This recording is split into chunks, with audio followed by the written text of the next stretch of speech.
Which page? 31? Yes. 31, second column. Okay. So last week what we finished was the stage of the fetal stage. And now we move to the second stage. The second stage is called the suckling stage. And during the suckling stage, Vinei Lachar Leida, which comes after the birth, Zman Muchin Dinika Shnei Shanim. So there's the stage of suckling for 2 years. And that's what it means when it says Eretz Abat Chalav Udvash. So we did this. So we finished explaining the suckling stage. This for 2 years the child receives milk from his mother, and that causes him a growth spurt. It's unlike any other in life. And the reason that he gave here is, again, the theory that they had in their time, the way they described it, was that the leftover blood from the pregnancy would become milk. So obviously it wasn't the blood itself, it was hormones or whatever it was. These hormones continue to be produced, and they go into the milk. I'm not so sure that it's not correct physically today, physiologically. It could be that the same hormones that cause the pregnancy are the ones that are added into the milk.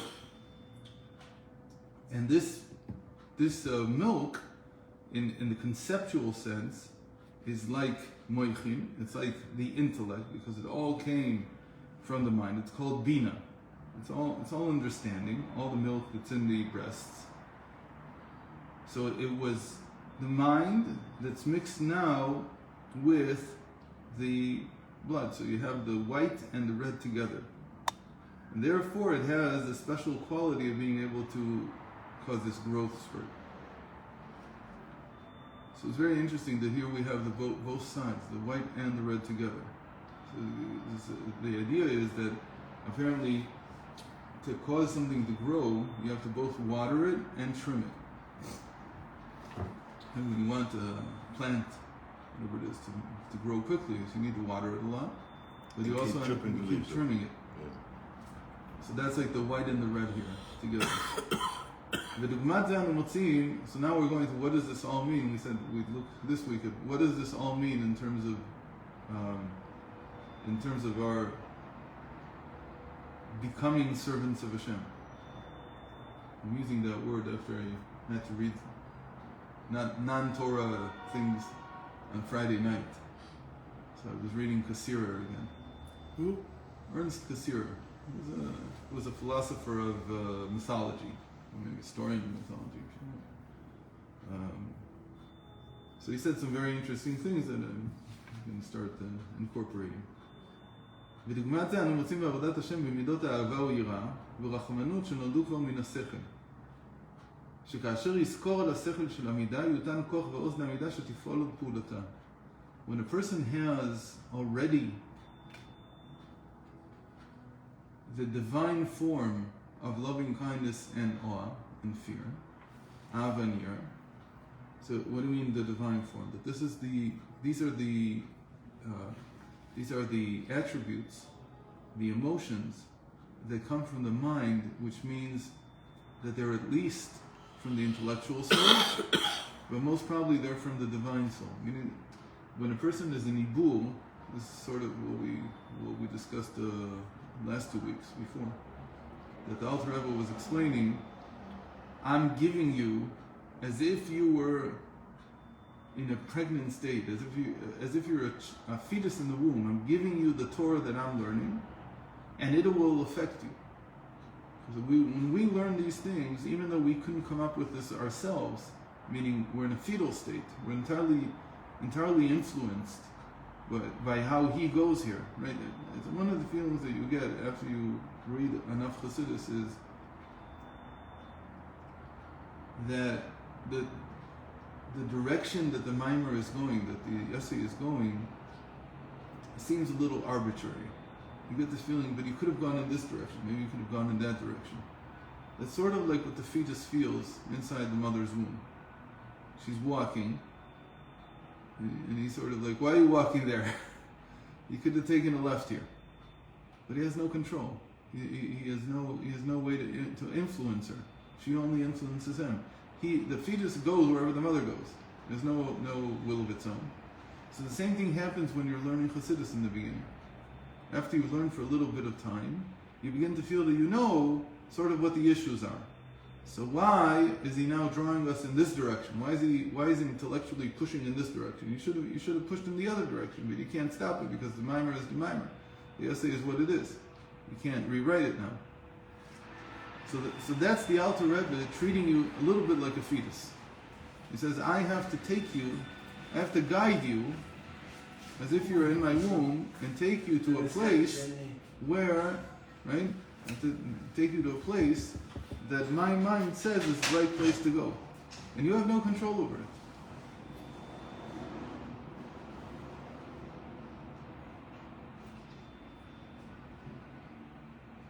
So he's given birth already in our minds to some love and fear of God. Because he's taken us. He's taken us as the mother takes the child in the womb. That's the way he's taking it. Now, take it or leave it. Yeah. So we already have a concept of these things in our minds. Now he says, שכאשר יזכור על השכל של המידה, יותן כוח ועוז לעמידה שתפעל עוד פעולתה. So he says that was the blood that made us into a fetus. But now, if we just recollect, we just remember a point from the essay, something from the essay that awakens the same emotions of love and fear of God, then that causes the midah, causes that emotion to be reawakened.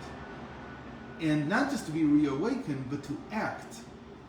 He's saying something very interesting. He's saying that if you have an essay in your mind, and you've already learned it to some degree, and it's already awakened you before, just remembering it causes those emotions to surface again. But not just to surface again, it causes them to act. It causes you to act in a different way. Okay? So it's a way of reawakening what you've already learned.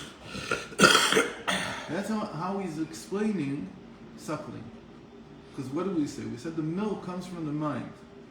And it's mixed in with the blood. The blood is like the essay that you read. It's like the mimer that you already learned. And it caused you already in the past to have some awakening. But obviously the fetus is not independent, so it wasn't a real awakening. It was just that I have that in my... I know this topic. And now when you recollect it, you're reminded of something in that essay that has to do with love and fear, then that acts on you. He says that's the same thing as the milk now causing the child to go through a growth spurt. It's acting.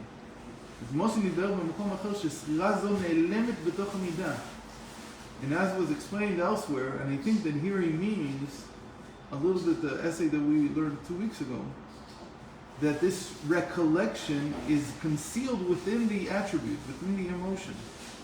So there's like an affinity within that emotion to its source. So every time you access the source, you remember the source, it awakens the emotion. That's like the Wach the Shavitba. That's like auto-suggestion. What? It's like auto-suggestion.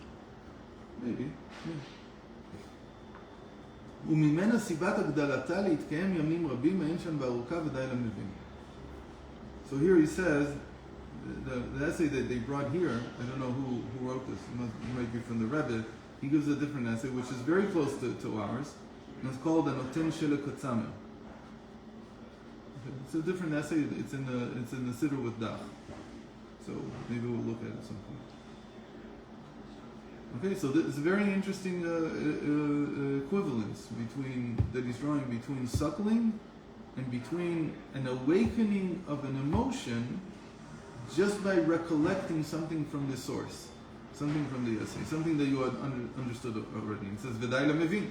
And if you've learned that mimer, it's enough for you to now reawaken with all the emotions that I already gave you.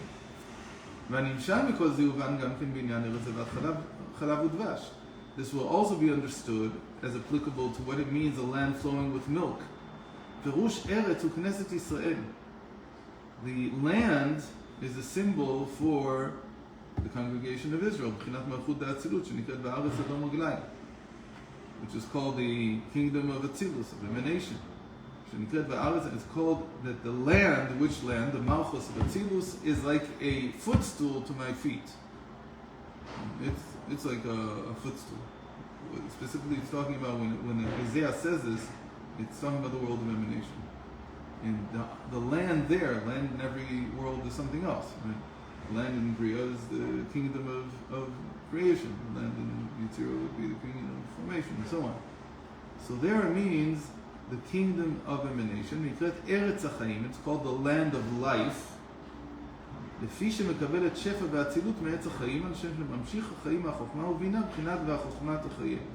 there's a direct link between the intellect and the kingdom.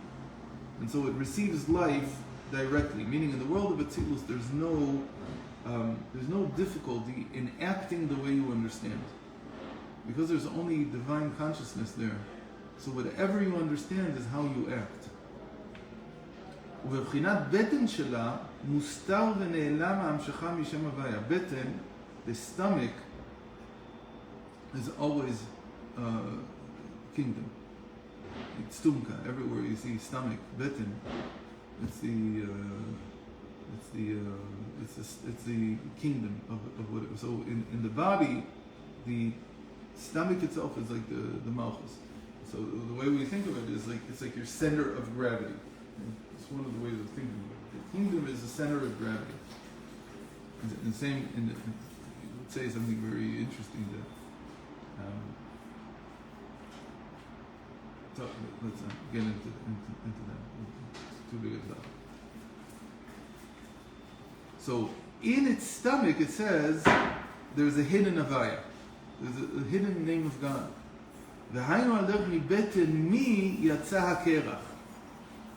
So that's why it's in this mimer that he mentioned about the weather. It gives snow like wool, because the image in Eov is out of the stomach of who came the ice.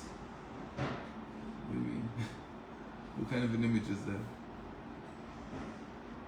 So he habina, who always is understanding. Me is always bina. Chinat mi bara eile, like Isaiah says, who created these? So creation is always understanding. Uvetin mi amalchut, and the stomach of who is the kingdom that's connected to understanding. V'kerach zeu hashpa'ah, and the ice inside the stomach, as it were, that is the initial influence. That's what we said before, that as a fetus, you have this built into you. You already have these triggers, we call them triggers, that they're built into you. You said like all the suggestion, but all the suggestions I would suggest to myself.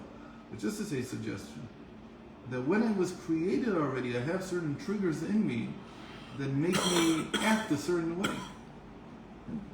So the kingdom, if you have to say this, and again, he's building this whole symbology around this notion that we have within us from our inception, from the time we were conceived. There are triggers built in that cause growth, that cause other things. So this would also be interesting in terms of medicine, to think about it this way. That there are certain triggers in the body that can be accessed much later. So maybe something like a stem cell would be like that. That if you would then awaken it the right way, it would do the work that it did when it was in the womb. In terms of the spiritual, it means that there are certain ideas or certain things that are ingrained into me from the moment that I learned them. I learned them, and then they were ingrained because I thought about them deeply. So don't think that they're gone if you don't feel them right now. They can be awakened at any moment when you think about it again.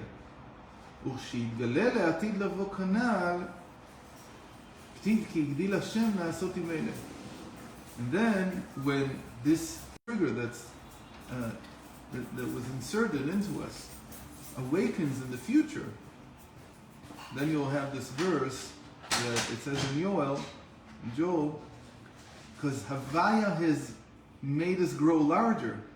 לעשות עם אלה, to do with these people. So Havaya causes the growth spurt to happen. Where's this Havaya? Where did it come from? That's the Havaya that's in the stomach, as it were, in the kishkas, meaning in your most innate self. You already have this trigger in you. והעניין הגדיל הוויה של להיות כהלידה שהוא גילוי אלוקות בנשמות ובתחילה בקטנות. ואז מה מוכין דיניקה מבחינת חלב ומוכין דאמא כנסת ישראל, והיינו זבת חלב להעניק ולהגדיל שיהיה בחינת הוויה גדול ומעולן מאוד, בחינת אורך ורוחב גדול בעשת בני אדם, כמו שכתוב, וראו כל בשר, ולא בחינת קטנות בדי למבין. So the whole point here is that Havaya, this name Havaya, causes you not to remain in small-mindedness, not to remain in again, the child, it's like, if you would just stay the way he was and grow naturally, then, at age 1 year, he'd be, instead of 3.5 kilograms, he'd be 4.5 kilograms. Maybe. He'd be more like, 4 kilograms. And that would be a lot, because he would have added, 18% or 17% to his body weight. Imagine if we would add 17% to our body weight every year. So, what Havaya is doing is it's increasing the size of the child, and it's also increasing the size of our emotions, our fear and awe of Hashem, our fear and love of Hashem, in an incommensurate way, at a level that's very hard to understand. Why does it do it with these people? Because these people, what does it mean? It means that these are the tzaddikim. These people is referring to הם כללות נשמות הצדיקים כחלק הוויה עמו ישראל עלו במחשבה תחילה כמו שכתוב כן היינו מפניך הוויה. The tzaddikim have this, they were given this ability to awaken the Havaya, awaken the name of God inside the person. And when they awaken it, so it was there all the time. When did they get it? Received it maybe when they were a child, maybe they even learned some other text, they learned some other thing from their parents. And then the tzaddik awakens it. It can be even something very small. The tzaddik awakens it and makes it into a growth spurt. וכאן נזכר במשל שהגדלה בזמן היניקה שלא לפי ערך הגידול אחר כך, כמו כן הגם שיהיה בחינת חבלי לידה גם לאחר משיח והוא הכאב שמרגש אחר הלידה, אמנם הגדלת הנולד יהיה במהירות מאוד ויתגדל ויתקדש שם הוויה לעיני כל בבחינת הגדלות המוחין, וזהו מסיבת החלב דאמא שהוא בחינת מוחין עליונים במלכות דאצילות שירד והושפל במקום בינה שבלב כדי להעניק הנ"ל ודי למבין. So the end of this part of it, that's a land flowing with milk. We'll talk about honey tomorrow. But the milk is that the tzaddik has the ability to cause you to grow very quickly, even though you're no longer a fetus. And you're not as impressionable as you were in the past. But he's awakening what's already inside of you. Okay?